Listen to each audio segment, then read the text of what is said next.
And all those cases, he's going to list maybe hundreds more, they involve guns that are not banned by this.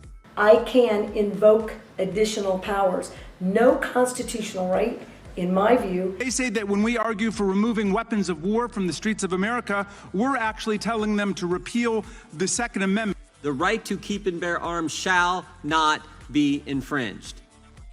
Breaking news: since June of 2022, New York's arm confiscation has climbed tenfold, which is a tremendous increase over previous years, and it is set to get worse. New York is yet another state, similar to California, that just cannot seem to catch a break. Control laws passed in 2022. By 2022, there have been a number of high-profile mass incidents and a steady increase in arms-related cases across the country, which has prompted lawmakers and law police to call for tougher control regulations. The first significant piece of safety legislation passed in decades was signed into law by President Joe Biden in June. The bill does provide financing for state crisis response programs and school safety, but it does not restrict any arms. New regulations have also been established in many states, such as California, Delaware, and New York, to help reduce arm misuse. These laws regulate ghost arms and tighten background check procedures. Data gathered by the Armed Violence Archive, a nonprofit organization monitoring arm incidents nationwide, shows that 2022 will rank as the second highest year for mass incidents in the United States ever. Today and will be effective for 30 days unless it's renewed. The governor says she knows people will disagree with certain portion. And all those cases, he's going to list maybe hundreds more, they involve guns that are not banned by this. And NAGR is filing a suit in the Northern District of Texas to put a stop to their overreach. In 2022, there were at least 647 mass incidents as of December 31, 2021, became the worst year on record since the Violence Archive started documenting mass incidents in 2014, with 692 mass incidents throughout the U.S. A mass incident is one in which at least 4 people are put down, excluding the perpetrator. According to a research released in January by the organization Every Town for Safety, a nonprofit dedicated to preventing arm misuse, there is a strong association between states with laxer arm laws and greater incidence of arm demises, including slaying, self-harm cases, and unintentional slayings. Increased arm restriction is not universally accepted as the solution. While some Americans defend the constitutionally guaranteed right to keep and bear arms, others claim that control laws save lives and do not violate the rights of citizens. Despite the controversy, some lawmakers have continued to pass control legislation. States continue to lead on safety, passing new and innovative policies that we will work to replicate across investments in community intervention programs, said Shannon Watts, the organization's founder. Moms Demand Action has been fighting for safety measures ever since the 2012 Sandy Hook Elementary School incident in Connecticut, which claimed the lives of 20 children and 6 teachers. The campaign to prevent arm incidents is stronger than ever, and this success, along with our political victories in November, paves the way for more advancement in the upcoming year, said Watts. Federal legislation. The bipartisan Safer Communities Act was adopted by the House and Senate and was signed into law by Vice President Biden on June 25. Since the 1994 arms ban's 10-year expiration, the collection of laws constitutes the most substantial federal effort to curb armed violence. As he signed the legislation at the White House, Biden stated, "God willing, it's going to save a lot of lives." The package contains $750 million to assist states with the implementation and management of crisis intervention programs, including mental health, drug, and veteran courts. These programs can be utilized to handle red flag programs as well. Extreme Risk Protection Order rules are another name for red flag laws, which are governed by federal regulations. They provide judges the authority to take away firearms from anyone they deem to be a threat to oneself or others. The law encourages states to submit juvenile records to the National Instant Criminal Background Check System, which would enable a more thorough background check for those wishing to purchase arms between the ages of 18 and 21. Additionally, more people who sell arms as their main source of income must register as federally licensed arm dealers, who must conduct background checks on potential purchasers before making a sale. Arms are prohibited from domestic offenders who are in continuing serious relationships of a romantic or intimate nature. However, if they haven't committed any other crimes in the last 5 years, the law permits those found guilty of misdemeanor domestic offenses to regain their armed privileges. California. In 2021, California was named the nation's top state for safety. According to the Giffords Law Center to Prevent Armed Violence, it has the strongest system in the country for taking arms from those who are no longer permitted to own them. 5 safety laws were passed by the California State Senate and were signed by the state's governor, Gavin Newsom, in July. On July 1, Newsom signed AB 1621, which further restricts ghost arms and the components required to make them, as well as AB 2571, which forbids the arm industry from promoting arm-related products to children. The right to keep and bear arms shall not be infringed. Issued her order only to be smacked down summarily and quite hard by the courts. The bill AB 1594, which establishes a code of ethics for the firearms business in order to encourage safe and responsible arm industry member practices, was signed into law by the governor on July 12. AB 2156, which was signed on July 21 and enforces arm production by forbidding anyone, regardless of federal licensure, from producing arms without a state license, is also a part of the package. Furthermore, it forbids unlicensed individuals from using 3D printing to create any arm or arm-related component. The most recent law, SB 1327, was signed on July 22. It enables private individuals to file civil lawsuits against those who produce, transfer, import, or export weapons or ghost arms which are illegal in the state. Colorado. The Vote Without Fear Act, also known as House Bill 22-1086, was signed on March 30 by Colorado Governor Jared Polis. It is illegal to carry an arm in plain sight inside any polling place or central counting facility. The law also prohibits open carrying while election activity is underway within 100 feet of a ballot drop box or any building in which a polling location or central count facility is located. A maximum $1,000 fine, up to 364 days in the county jail or both, may be imposed as penalties for violations. Delaware. On June 30, Delaware Governor John Carney approved a package of safety laws that included measures to outlaw arms, control high-capacity mags, and bolster background checks. According to HB 450, the Delaware Lethal Arms Safety Act of 2022, with few exceptions, outlaws the manufacture, sale, offer to sell, transfer, purchase, receipt, possession, or transport of weapons inside the state of Delaware. Another piece of legislation in the package would raise the legal age to buy or own an arm from 18 to 21, outlaw the use of devices that turn handguns into fully auto arms, and hold arm manufacturers and dealers liable for reckless or negligent actions that lead to arm misuse, according to the bill. Illinois. J.B. Pritzker, the governor of Illinois, signed 2 legislation that deal with ghost arms and secure storage of arms. The governor approved HB 4383 on May 18.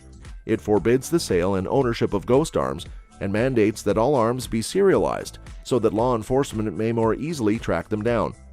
Later on June 10, Pritzker signed HB 4729, which mandates the Department of Public Health to create and carry out a 2-year public awareness program centered on safe arms storage, including disseminating knowledge about safe arms storage. Maryland. Larry Hogan, governor of Maryland, declared on April 8 that he would permit Senate Bill 387, which prohibits the sale or possession of ghost arms, to become law without his signature, since it does not go far enough in holding violent criminals accountable, as Hogan put it.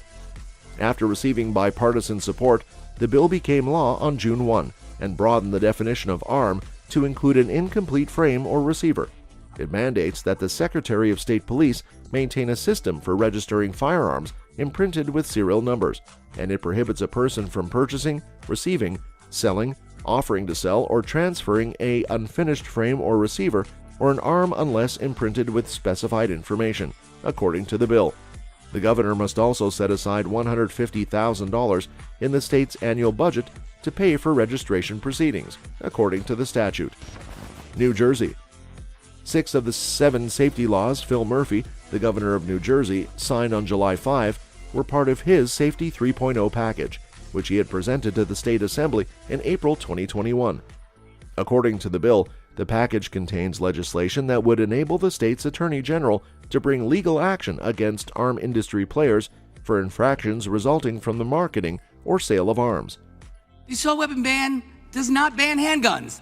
I'm sad to say people are having to use guns to defend themselves. An assault weapon's only purpose is to kill people efficiently. I can invoke additional powers. No constitutional right, in my view. The package also includes laws to control the sale of handgun ammunition, create an electronic reporting system for these purchases, and mandate training before issuing an arm purchaser identity card with a 10-year validity period. Another item in the package requires arm owners who move to the state to obtain an arm purchaser identification card and register weapons bought outside the state. Murphy strengthened the state's arm licensing regulations on December 22 and established a list of sensitive places where carrying a concealed arm is not permitted, including playgrounds, alcoholic serving pubs and restaurants, railway stations, and voting locations. New York. A number of laws and another piece of legislation to address a variety of safety concerns were signed into law by Governor Kathy Hochul. On June 6, Hochul signed a safety package that includes legislation requiring hand arms to have microstamps, strengthening the state's laws governing extreme risk and arm purchases, raising the age requirement to buy semi-auto rifles to 21, and improving information sharing between local, state, and federal agencies when arms are used in crimes. Hochul signed legislation strengthening the state's laws and tightening restrictions on concealed carry after the Supreme Court's decision on June 23 to overturn a law passed in New York more than a century ago that restricts carrying a hand arm outside the home. According to the legislation, the law, which goes into effect on September 1, will enlarge the eligibility requirements for concealed carry permits, limit the carrying of concealed arms in sensitive areas, and establish state oversight over background checks for arms and routine checks on license holders for criminal convictions. Oregon. Measure 114, a safety ballot initiative, was approved by Oregon voters during the November 2022 U.S. midterm elections. It enhances background checks and forbids the sale and transfer of ammunition mags that may store more than 10 rounds. The legislation also plugs the Charleston loophole, which permits arms sales to proceed automatically after 3 days, even if a background investigation has not been finished. Before an arm is sold or transferred, state police must conduct background checks on the potential buyer. Providence, Rhode Island. On June 21, Governor Daniel McKee of Rhode Island signed 3 laws pertaining to armed safety. They forbid the open carrying of rifles and shotguns in public, raise the legal age to purchase arms or ammunition from 18 to 21, and include exceptions for law enforcement officers. They also outlaw high-capacity mags. The definitions of rifle and shotgun in one of the measures are also modified to comply with federal law. They are coming for your guns. They're listing them out in this extensive legislation. They say that when we argue for removing weapons of war from the streets of America, we're actually telling them to repeal the Second Amendment. Vermont. On March 25, Vermont Governor Phil Scott signed legislation into effect that forbids the possession of arms in hospitals and forbids the transfer of arms between unlicensed individuals. In February, the governor vetoed S-30, a bill that would have closed the Charleston loophole. The new measure, S-4, amends the policy by extending the amount of time for the federal authorities to finish a background check before a person can buy an arm from 3 to 7 days. According to the bill, it also enhances protections for domestic hurt victims. Washington. On March 23, 3 safety laws were signed into law by Washington Governor Jay Inslee. HB 1630 forbids the open carrying of hand arms during school board meetings and places where elections are held, while HB 1705 prohibits the manufacturing, sale, acquisition, or possession of ghost arms.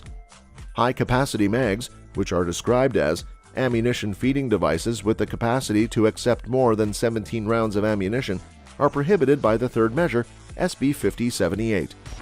Michigan enacts red flag law.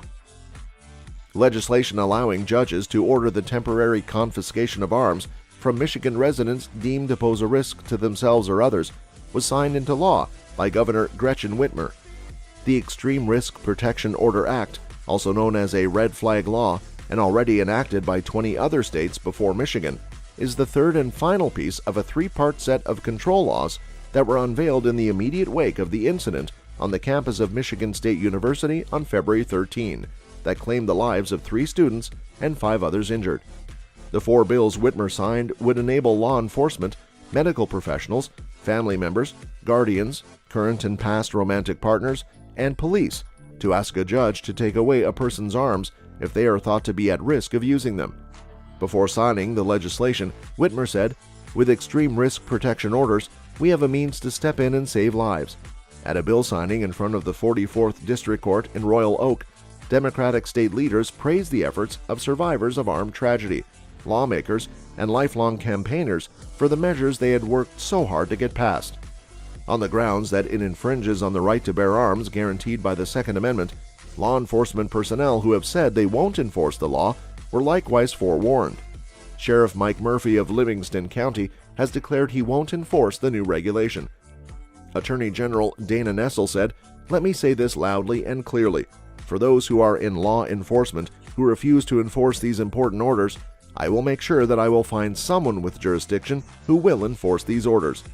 Supporters have stated that the rules would make it easier for professionals and family members who are aware of a potential risk to identify people who might commit self-hurt or engage in other types of misuse against others. However, some have responded that they go against the Second Amendment's right to bear arms and violate due process rights. Efforts to strip citizens in New Mexico of their otherwise inalienable rights under the guise of a public health crisis. Democrats to restrict Second Amendment rights, like requiring background checks for transfers of firearms. She'd probably back off and take that energy and put it elsewhere, but no. There is no constitutional right to carry an assault weapon. It just doesn't exist. The Supreme Court has acknowledged. A petition for an extraordinary risk protection order may be filed, and an order may be granted under the new law with or without giving the person concerned notice. However, judges are obligated to schedule hearings within specific timeframes to verify compliance or to provide the person concerned a chance to oppose the order. The laws didn't go into effect right away, so they won't be enforced until the spring of 2024 or sooner, depending on when the legislature concludes its annual session. When it does go into effect, law enforcement would be expected to uphold a judge's order, Whitmer told reporters.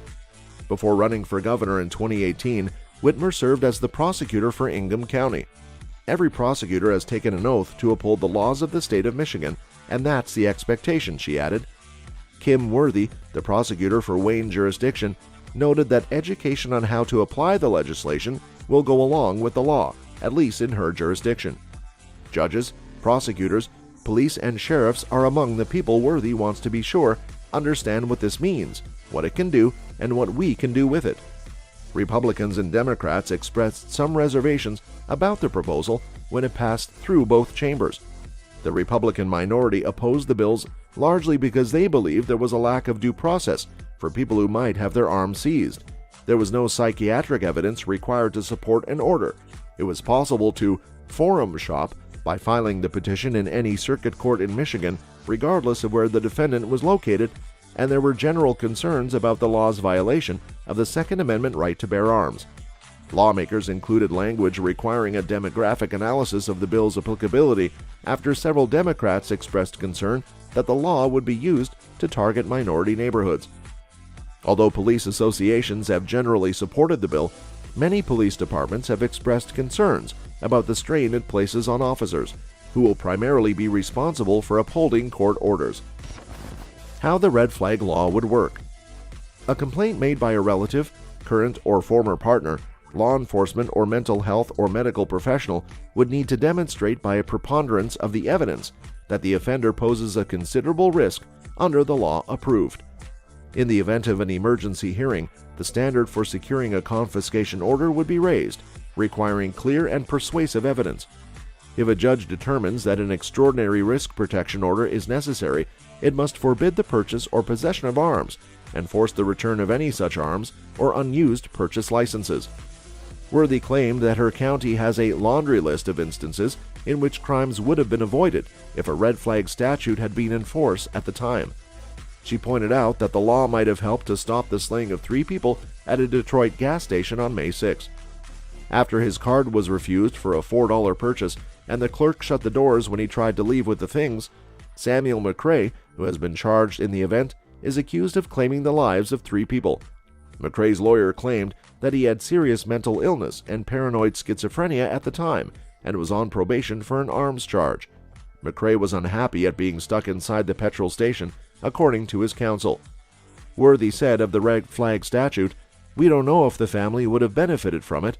However, given that there were obviously problems there before, at least they now have that option." Your right to own a gun can also be restricted. Compared with the decade before its adoption, the federal assault ban was associated with a 25% drop in gun massacres. Enforcement officer or licensed security officer shall possess a firearm.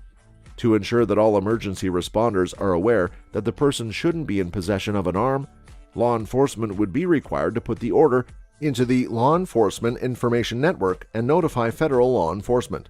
If a person is the subject of an extreme risk protection order, law enforcement must undertake a good faith effort to find out whether that person is in possession of any arms that have not been turned in.